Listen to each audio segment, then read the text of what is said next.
Live from the podcast studio of Santa Monica Daily Press, this is the Soccer Curious Podcast, the only podcast series for the American soccer beginner. 2 experts, 2 rookies, and the beautiful game explained. I'm Brian Peter Falk.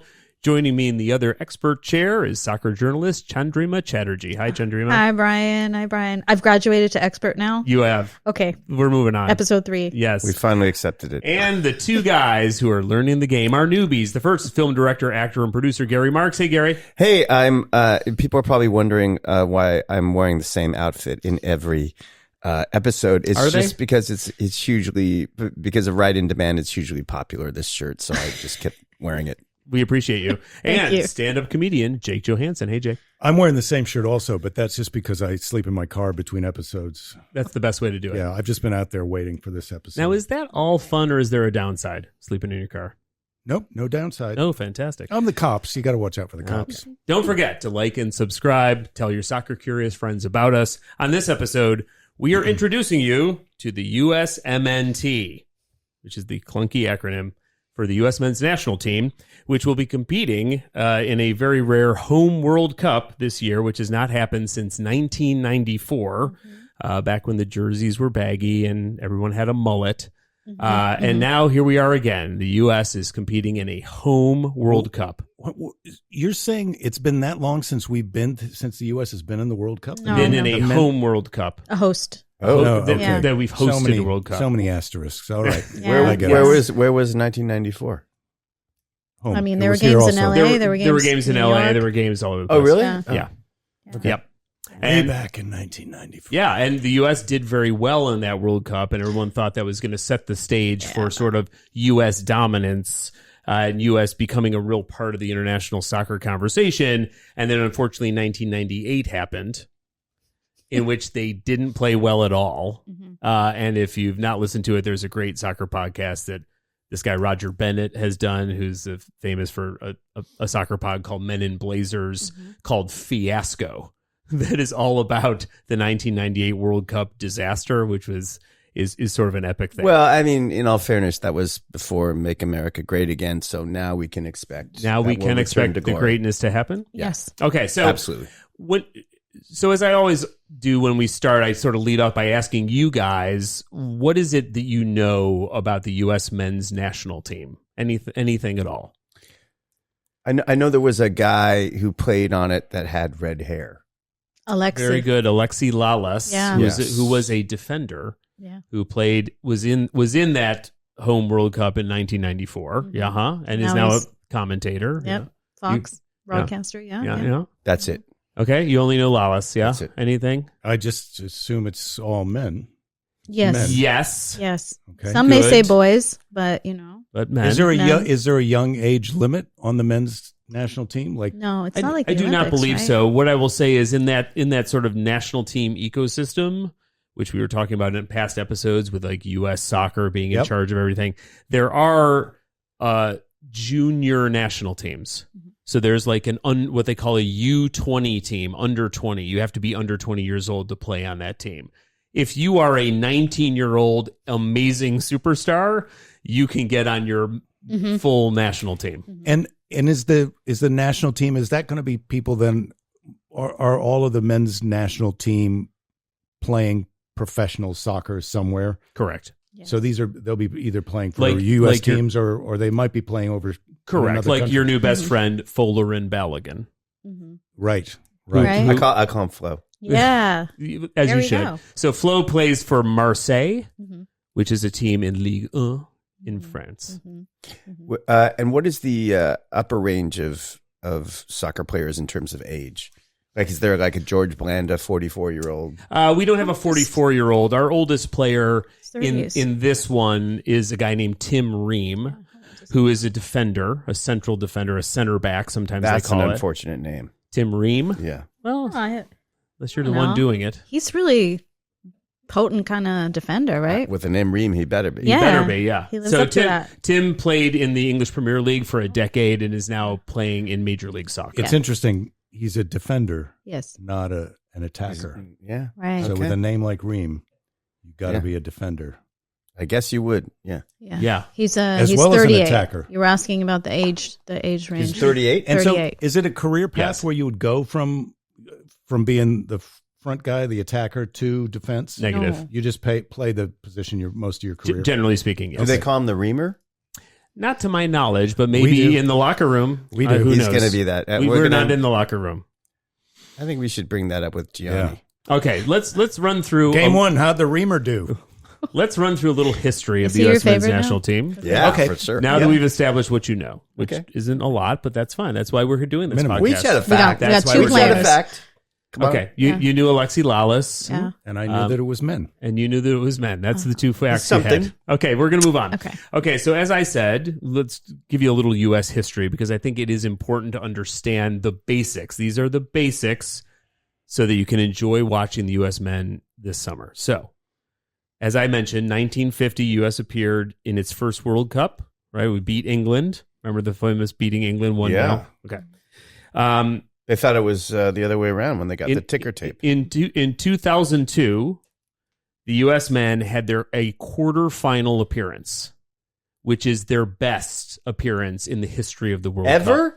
So Correct. there's the first World Cup, and then 51 years later.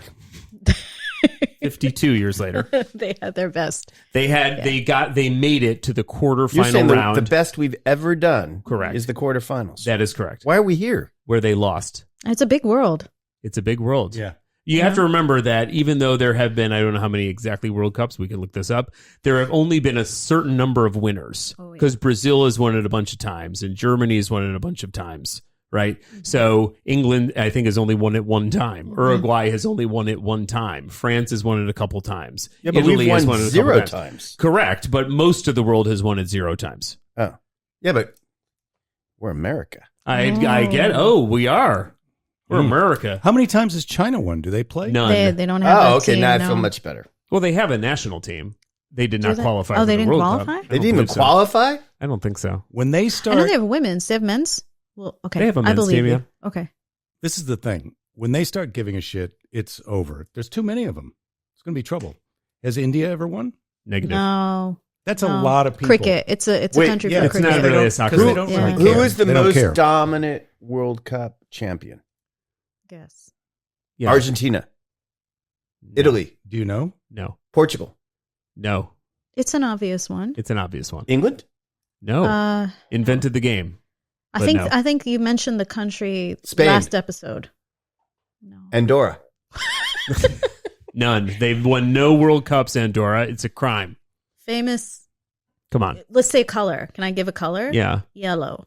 Yellow team Brazil? jersey. Yes. Oh, Brazil. Brazil. Dun-dun-dun. Yeah. Their jersey actually reminds me of the trophy.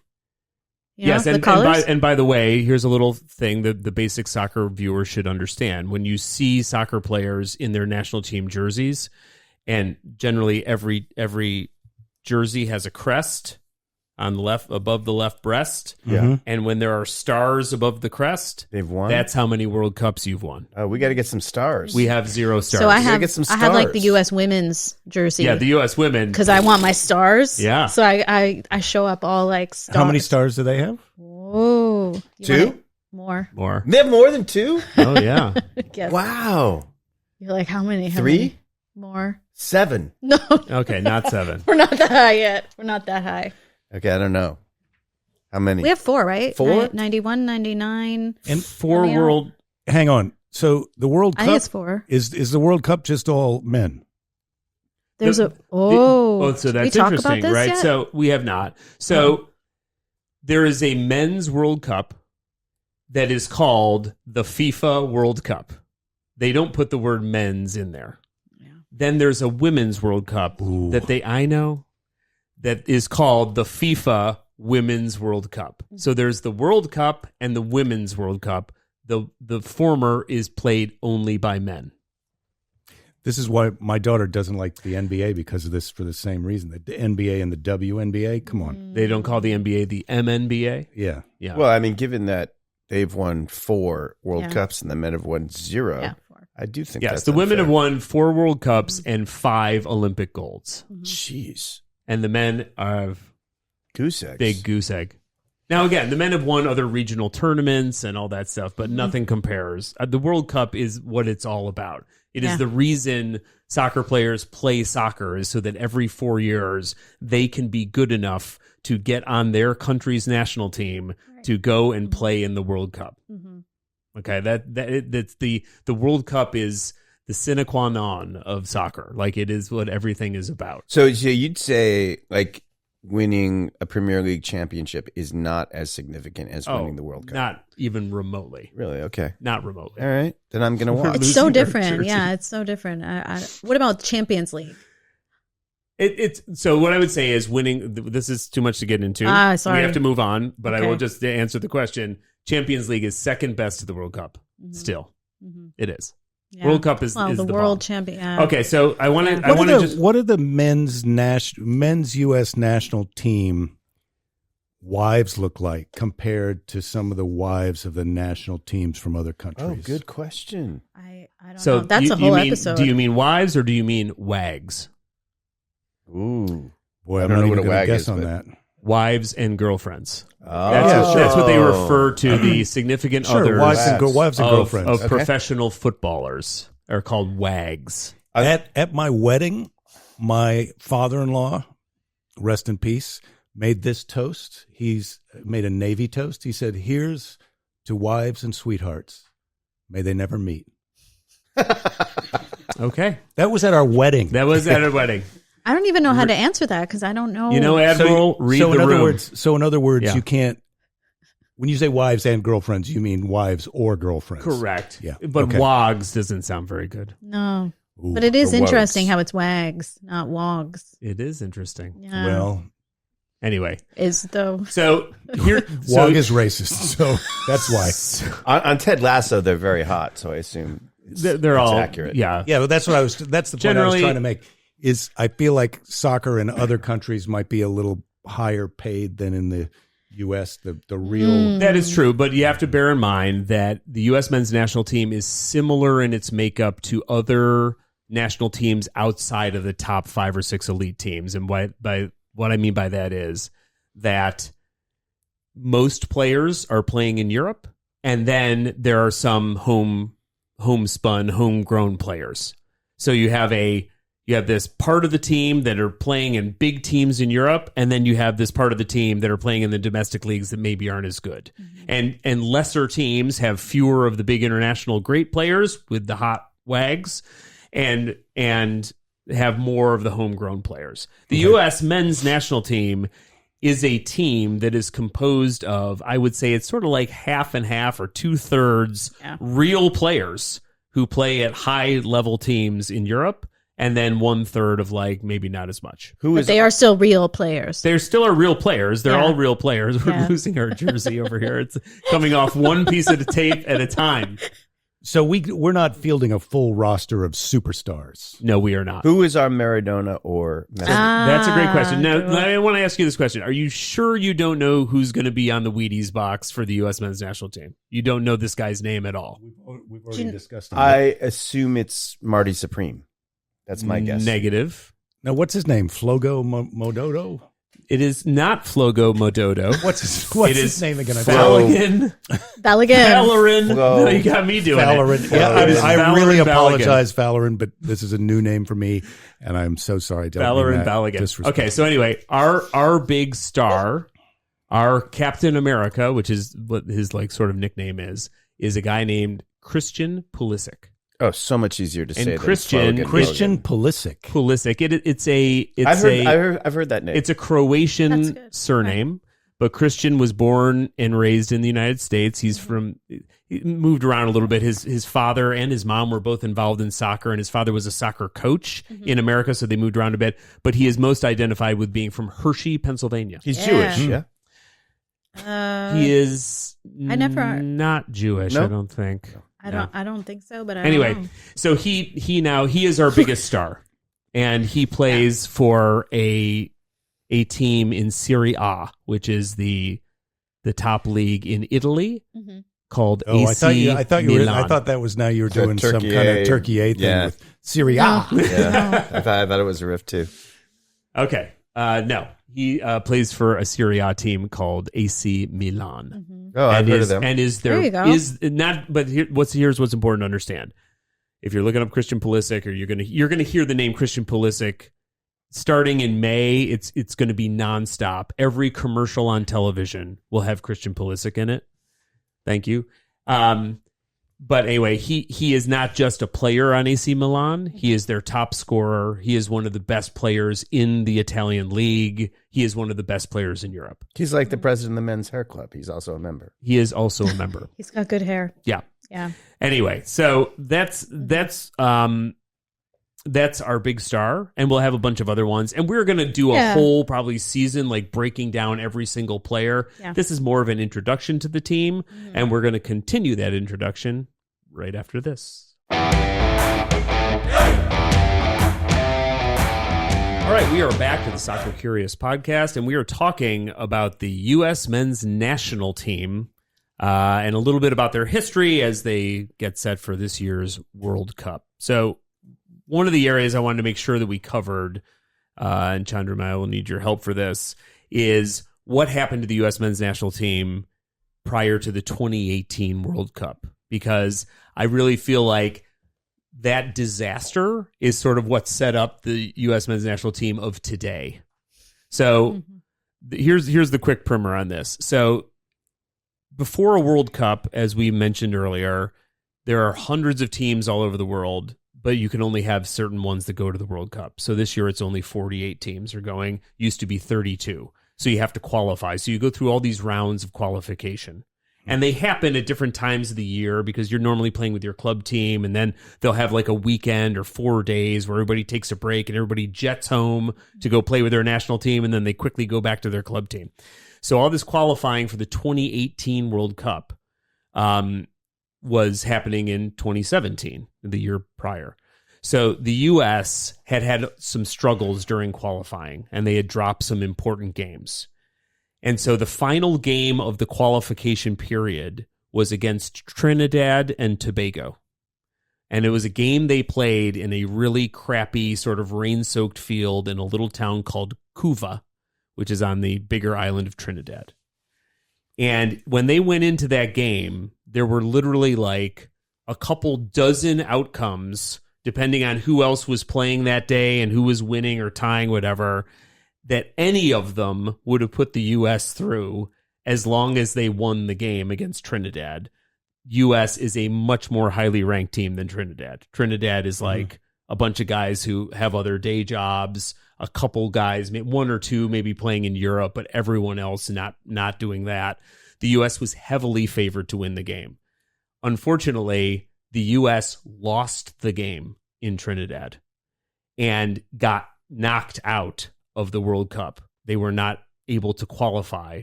So the U.S., which had qualified very regularly for several cycles, did not qualify that year. Any given Sunday. Yeah. So Christian Pulisic, who we talked about in the last segment, at that time was a kid.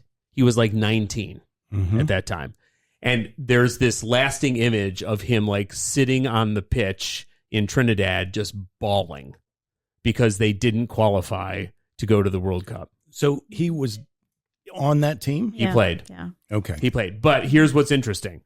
After that was over, it was such a disaster. They had already fired their coach ahead of that time. So now they had another guy who had coached the team years earlier come in to try to get them over the hump and all that stuff. Didn't work. But they had a bunch of veterans on that team. But what the decision that was made sort of by U.S. Soccer, who we have talked about, the governing body of soccer in the United States, was that they had to do something different. They had to turn the page. Taylor Twellman, who's a former U.S. player, is sort of famously went on ESPN and gave the old, one definition of insanity is doing the same thing over and over again, expecting a different result. And so they listened to all of this. So most of the veterans who were on that 2017 game in Trinidad all got sidelined. They basically were not invited back to camps. Whoa. They were sent into national team retirement. And that included some big time players for us who basically were just told, yeah, you're done. We need to build up from the bottom. So this team we're seeing now, this team that's going to be in the 2026 World Cup, is a bunch of youngsters, except for the Reamer, Tim Ream, who's older. But a bunch of youngsters. And the downside of that has been going into like this last cycle of 2025, getting ready for the World Cup, is that there hasn't been a lot of leadership. And there also has been a little bit of maybe we don't care that much about the World Cup sort of vibe about the team. It's a bunch of young. Christian Pulisic is still on the team, yeah? Correct, Yes. yeah. Okay. I can't blame the players for that feeling. I mean, usually when a team loses a championship, sometimes they have turnover on the team, but most of the time they fire the manager. Right. You know, it's a leadership problem. And when you were first describing this, you made it sound like this game in Trinidad Tobago was rainy and muddy and the field was bad. Yeah. So there's some other circumstances at work here. Fair. But if I'm a player and I've got a great job playing on some other professional team and I feel like, I'm going to go play for the men's national team, and if we lose, I'm going to get humiliated and thrown off the team as if it's my fault we lost the game. It's like somebody else can do that. I get it. Yeah. Yeah. Interesting. Yeah. I get it. I'm a little bit mad at U.S. soccer now. Yeah. I'm a little bit mad at it. You're not the only ones. I feel like this was a poor. You were right. A poor choice. That was a poor reaction to that. Right. Like, do you think that there's 2018. players that if they were on the team, we'd stand a better chance? In 2017, you mean? Now. Or now? No, now. Oh, I see what you're saying. Are there some of those players that could still be I think around you now? are. I or- think what the popular complaint is, and it's one I tend to agree with, is you always have to have some veterans to sort of pass along the mythology of the team. And in the to clubhouse, sort, the to leaders. sort of say, hey, when you put on the U.S. shirt, here's how you're supposed to operate. I've seen Bull Durham. Yeah, there you go. We've all seen it. We all It's know. true. We all know the plot and how it's supposed to go. Yes. But what we ended up with was there was then a new coach that was brought in, a guy named Greg Berhalter, who's a former player himself, defender, and he was supposed to sort of like now work with all these younger players to try to have success, and they had some success, but it wasn't always amazing, and the manager got blamed for a lot of that. And so now what happened was the manager, Greg Berhalter, finally, after sort of a bit of a devastating, they had one of their tournaments. The U.S. did terribly in the tournament. They decided, and this is in 2024, they decided, okay, now we're going to fire that manager and we're going to bring in somebody else. Now they cleaned house. That's when they actually cleaned house, in my opinion. So who is it now? Wow. Pochettino. Maurizio Pochettino. Oh, another complicated Argentina. name. He's the manager, He is the current manager. but he's not even. And so- he's not even American. And how do you feel Negative. about that? He is not. So that's an item of curiosity. Well, it just feels like if this is the USA men's team, then the manager should be USA a lot of people feel that. also. But I do Yeah. get how you want the best guy for the job, so maybe That's this true. guy's the best guy for the job. Exactly. Yeah. Who knows? You have But that's how encapsulated we- it perfectly. But I that's feel how like- we changed the system, right? We actually were like, okay, well, let's think differently. Although we've had non-American, we had Klinsmann. So Well, I think the real problem is, as the kids say, this is a vibe problem. The vibe is wrong. the vibe. That's They interesting. need to. you They say need that. to adjust the vibe. What's the vibe? Well, what is the vibe now? The vibe is, hey, the last time, 2018, Yeah. everybody got fired off the team. So what's my motivation to play as a player? And then, we didn't do so good the last World Cup. And so they fired the manager and brought in a guy who's not even American. What we need now is a DJ. And we need Kevin Costner. We need some. Okay. We need He's some kind of like that. If you We build need it. some guy in the clubhouse who's going to bring the vibe up, and we need some kind of these guys need to be playing for the love of the game. They need to Or- be happy. And I think that's is what it he's is doing. it reverse Ted Lasso? Reverse Ted Lasso. like a real pain in the ass guy. Well, we brought in someone who's not from this country, Oh, I see. who has an outside perspective on how to. Yeah, how to get success. But what is the Right. vibe right now? Right. So, Yeah. what would you say the vibe So the is vibe right now currently? is he is the type of manager that forces the boys, to behave like men. So if you want to play, you need to prove that you deserve that spot. So nobody is guaranteed a spot, you know? Okay, I like He's that. brought in as a little Bobby Knight. You know, Yeah. You bring in young players, right? Players that you don't hear about, players that kind of push the other players that have gotten used to playing in their positions. Yeah, a little bit of fire, right? Like, hey, I got to fight for this position now. Maybe. I think you'd rather have a team of people who are not all-stars but play well together and they have that Ted Lasso team feeling versus a team of all-stars who are being motivated by fear, like a Bobby Knight or a Vince Lombardi style. But it's kind of a mix, But what right? I would say is Pochettino is doing that. Yeah. So just to like crunch some of these metrics. So like what is standard for a national team is that you have like what are called national team camps, where you bring in players and you're trying out some new players, but you also got your veteran players. And then sometimes you'll play a couple games. You'll play a couple friendlies, or you're having a camp to prepare to play for a World Cup qualifier. And the camps go for like 10 days or 2 weeks, something like that.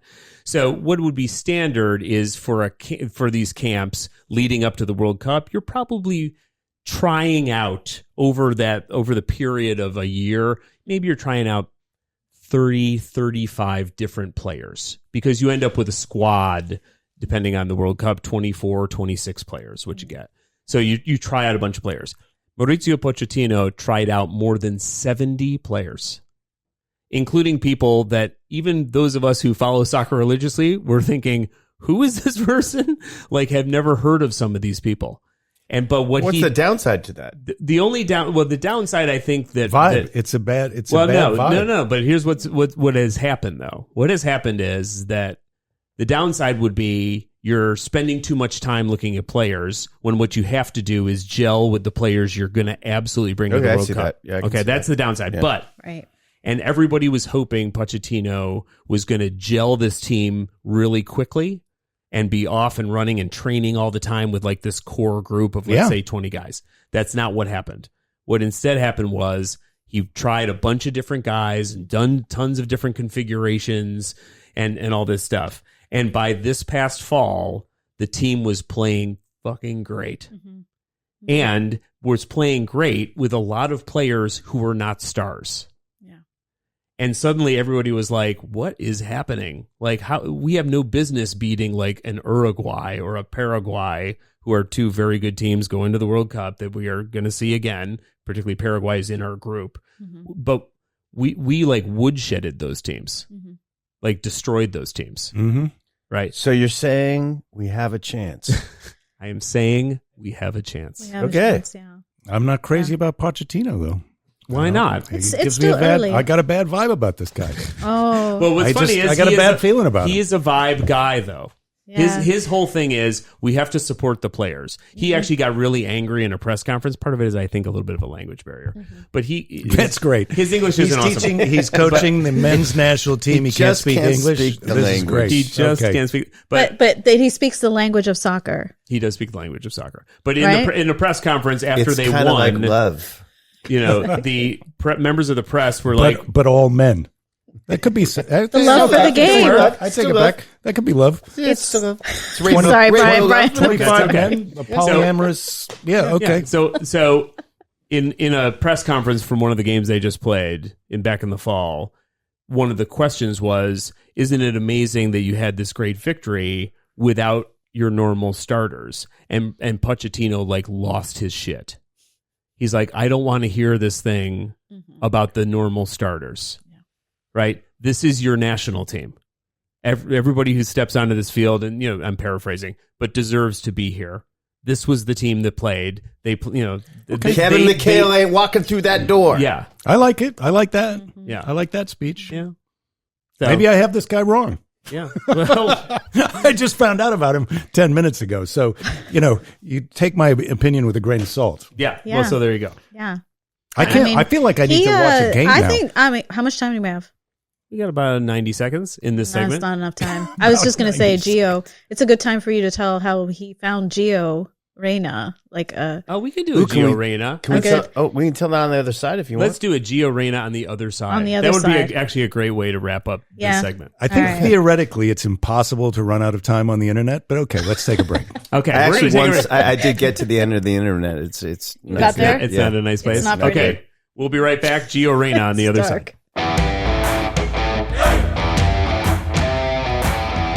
Welcome back to the Soccer Curious podcast. We are talking about the U.S. men's national team, and we're gonna end this episode talking a little bit about the story of Gio Reyna. So that classic. Gio Reyna. Yeah, I remember it so, well.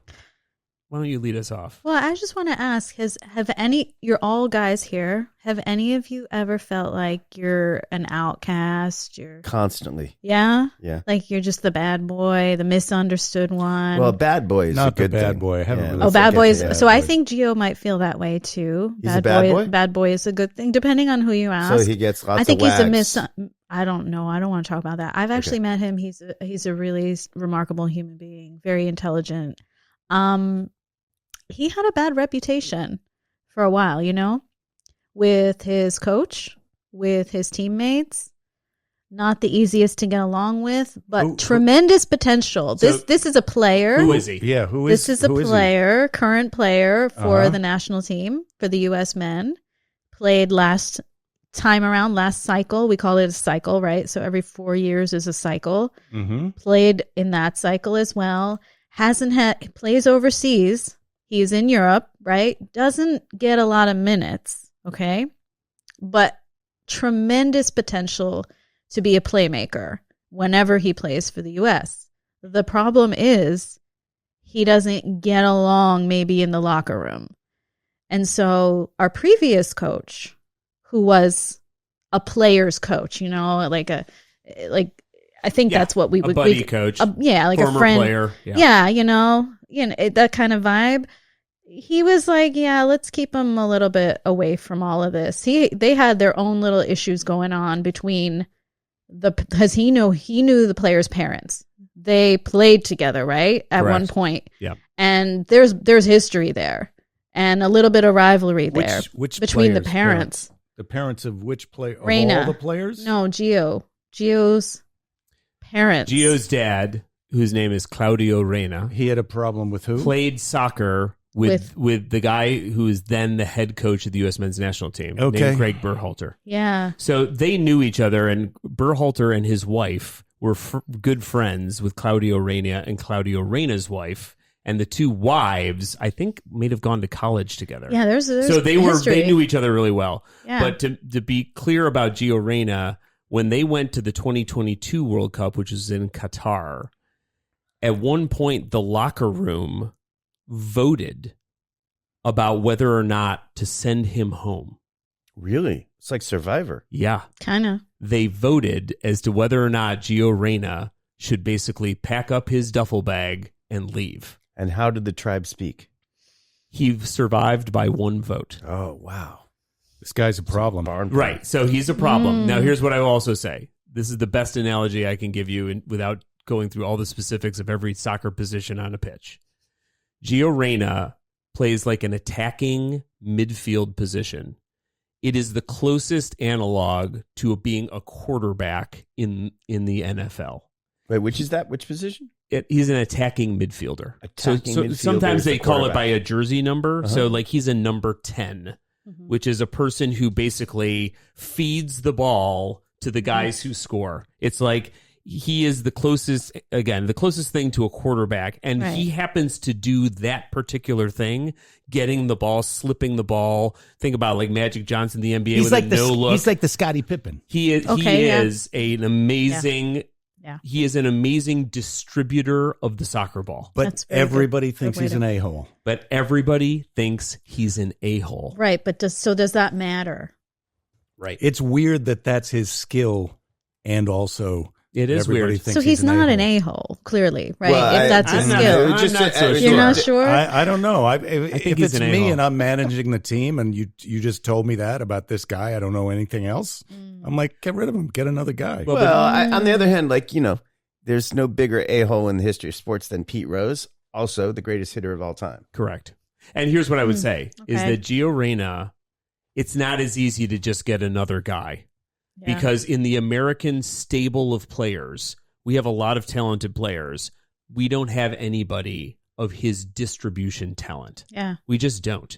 And so what's interesting is that guy who was the coach they almost sent Gio home. That led to a huge public spat with Gio's parents against the coach, in which the parents revealed that when they were in college together, that Greg Berhalter had, in a drunken stupor, assaulted his girlfriend, the woman who would become his wife. And it became a huge public spat that would played out in newspapers and on in television. Wow. Yeah. Well, that's not something that you have to reveal. You're just reminding people of something that's well known. It was not well known. Yeah. But If it's in, It is if like it's on the- newspapers. It and is like television, the Real that's- Housewives of New Jersey, though. It is. It is Anyway, a little like that. so- And this is all happening So all this during happened. the tournament. And the coach gets fired. The coach did not get fired. The coach got rehired and then was eventually fired. Yeah. After the team started to perform very poorly. And at that point, everybody thought, well, that is the end of This. Gio Reyna playing for the men's national team. Well, when you say the team started performing poorly, you're saying that the U.S. men's national team Correct. does other things besides the World Cup. Correct. Yes. Did they play other tournaments? Oh, We'll really? get all into this in another Oh, wow. time. They play other tournaments that are CONCACAF tournaments. They play a tournament that involves both CONCACAF and CONMEBOL, which is the South Americans. They play an Americas tournament. It's South America, Central America, North America. Right. So they play tournaments. They play other tournaments. And anyway, so Greg Berhalter was canned. But everybody at that time, if you look down the depth chart, were like, Gio Reyna is out of the national team. This guy may never play with the national team again. The reason I think maybe he is an a-hole, and I love the guy. I love the way he plays. It's amazing. Is he on the team or not? Well, here's We what I'm haven't going to gone tell there you. yet. We're about to tell you this. Is that with his club teams, he can't get any minutes, and he's He a doesn't really get good minutes. player. And I Yeah. think it's because he's a dick. Yeah. But Duh. we can't Hello. say that. Of I course. mean, do you think it's because they have depth? Well, then of course they have a deep bench. Well, you just said it was hard for him to. There's nobody who does it as good as him. But you He's know, at the don't top you- of this game, and if he's not getting minutes, it's because he's bad. He's a bad team player. But they don't. I'm just asking you because you're all guys here. Like, I imagine that only makes you more of an a-hole, if we're going to use that term. If We're you're using not. it. So if you have talent, but no one wants to give you a shot, like, I feel like that only makes it worse for a young man. You know, I like, mean, it I don't only know. makes that Well, feeling somebody of needs- bitterness. Yeah, but somebody needs to say to him, "Hey, Yeah. try not being an a-hole." So that's what I think is happening with the current coach for the U.S. Right. So why don't you tell them No, what has now happened? Go. You tell them what Well, Pochettino has done. He's still playing. Pochettino has chosen to bring Reyna in against everyone's better. I don't know what to it call was it. crazy. Judgment. I'm not going to Everybody say was better like- or worse. yeah, Like, everyone don't give this thought. guy a chance. And Pochettino was like, no, I'm going to give him a chance because how many players did you say he brought in? Like 70 something. Yeah. So of course he's giving everyone equalish opportunity. He brought him in, and guess what happened? He did well. He did really well. He kicked Yeah. butt. But has he changed his attitude towards the other players? Is I mean, this I don't is this know a that we're Jamie gonna Tart know. situation that we're talking Well, about? here's what I'll tell you is that so our most important player is Christian Pulisic.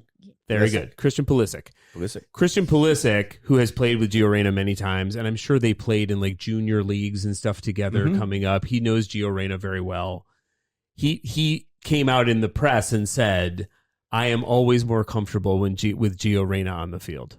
Well, that's an important endorsement, Right. And I mean, truth be told, you want your best players on the pitch, no matter what their attitude is. It doesn't matter. I mean, you know, there's no I in team, but there is an I in win. And there's an I in Gio. Yeah, there you go. That's yeah, great. well, you got to see how he plays, how the other players react to him when he's out there. I mean, but if he's terrible and he's bringing the team down, I mean, if it's you got to see how it goes. I'm still jaded that they had a vote. You guys didn't react to that whole thing. Like, I was like, they voted like Survivor. Like, what is that? Yeah, but that doesn't happen all the time. That only happens when someone's a special kind. Special Yeah, case. you got to of be a a special dick. kind of an Yeah. asshole. You have And to so really be a that's dick. what this Okay. is not. This Yeah. is not on the people who tried to vote him out. This guy, for that to happen, this guy's got to be really out of line. Yeah. And that's why I'm saying someone needs to say to him, like, hey, you want more minutes? You want to be on this team? Start acting like it. These are your teammates, and start acting like you're on this team and you're in it with these other guys and that you care about them. You must care about someone, or are you a sociopath? And if you're a sociopath, then get out. No, I think that's what Pochettino has done. Whether we're not going to know because we haven't asked him, but nobody tells us these things. I mean, I mean, to bring it back to Ted Lasso, Jamie was a bit of a dick. He was, but he turned himself around. Turned himself around. Gio, I just brought that up 5 minutes ago. Wait, you said the Jamie thing? I did. He did just say it. Oh, I'm so sorry. I know, but I wanted to claim it for myself. So I oh my God. It. Wow. I love that. He is the Jamie. I didn't even remember that. Kind of. I said it 5 minutes ago. But nobody said anything. I was like, okay. But that said, if you think about it, he's a lot like Jamie Tart. Yeah. Okay. Jamie Tart had an entire song. Yeah. Gio probably, we're going to have to ask him. Look, I think Gio Reyna is an incredible player. He can totally help the team. People are capable of growth mindset. It is possible he's going to learn from his past mistakes. Apparently there was some sort of like taking of a golf cart and driving it around incident with Joe Scally over the summer that Pochettino was not fucking happy about. So I understand. Don't know who Joe Scally is. Doesn't matter. Okay. They stole I got a question. So Pochettino, that's the coach, right? Yes. Maurizio Pochettino. Right. Maurizio Pochettino. Yes. So he is not a USA American. Negative. He's the coach. Yes. So how many other national teams outside of the United States are being coached by a USA American? How many? We got South. How many national That's a good teams question. outside South the U.S. Korea. are being coached by a USA American? Wait. South Korea? No, is that right? No, I made that one up. That's Klinsmann. And he's got fired. Yeah, never mind. None. Okay. There are no other national teams of other countries. So there are no teams in the World Cup being coached by an American. That is correct. Okay. And Giovanni Pochettino, is that, what's his name? Maurizio Pochettino, he's Italian, is that right? He is not. It's an Italian name. He is from Argentina. How many Argentinians are coaching other World Cup teams? Oh, okay. That's that we'd have to look up, but there's definitely but it's more others. than Argentina for sure.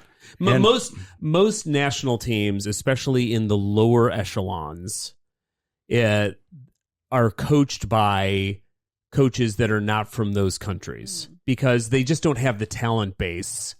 So you'll find a lot of African teams. You'll find some teams in the Caribbean that are coached by frankly, European, carpetbagging coaches who make their living coaching national teams. I'm not as excited about the World Cup as I am about other just like club soccer and MLS. I feel like the World Cup is it's tarnished by some of this information. Here's a question. I feel like I'm getting more information. People say that. It's not helping me like it more. Well, people say that, but here, I have some stories, though, like quick.